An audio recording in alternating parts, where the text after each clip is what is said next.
Blok imtahanını dəstəkləmək istədiklə bir limit sual izahına baxaq. Bizdə deyir ki, bu ifadənin limitini tapaq. Burada limit x gedir bizdə 0-a. Orada biz 3x üstə gəlsin 1-in əvəzinə 2x üstə gəlsin 1, üstə gəlsin x yazırıq. Bölünsün 2x üstə gəlsin 1. Üstündə 1 bölünsün 4x yazırım.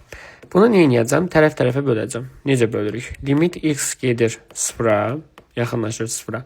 Burada 2x üstə gəlsin 1-i bölsə 2x üstə gəlsin 1-ə. Bu bizə nə verəcək?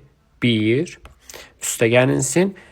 X-i da bölsək 2x üstə gəlsin 1-ə, alırıq x bölünsün 2x üstə gəlinsin 1. Bunu tapdıq bu şəkildə.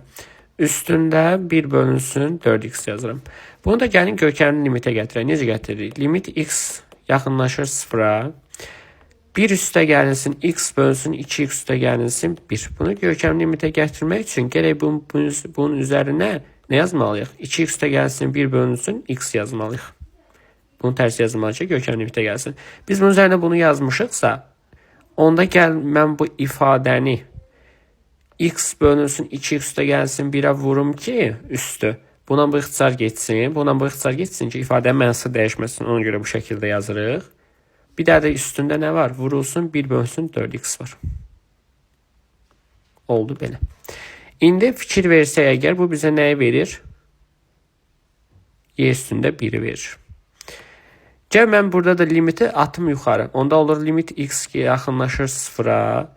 Bizdə nə alınır? X bölünsün 2x üstə gəlsin 1 vurulsun 1 bölünsün 4x. Burada x-lar gedəcək. Burada alınır y üstündə limit. X yaxınlaşır 0. Burada x-lar getdisə qaldı 1. Burada 1. 1-i 1-ə vursaq 1 eləyir. Aşağıdakı alınır 4 vurulsun 2x üstə gəlsin 1.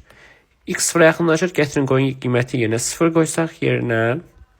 Onda alınır y üstündə 0 qoyanda 2 vur 0 0 eləyir. Üstə 1 gəlsin 1 eləyir. 4-ü 1-ə vursam 4. Yuxarıda da qalır 1. Olur y üstündə 4-də 1. Cavab olar C variantı.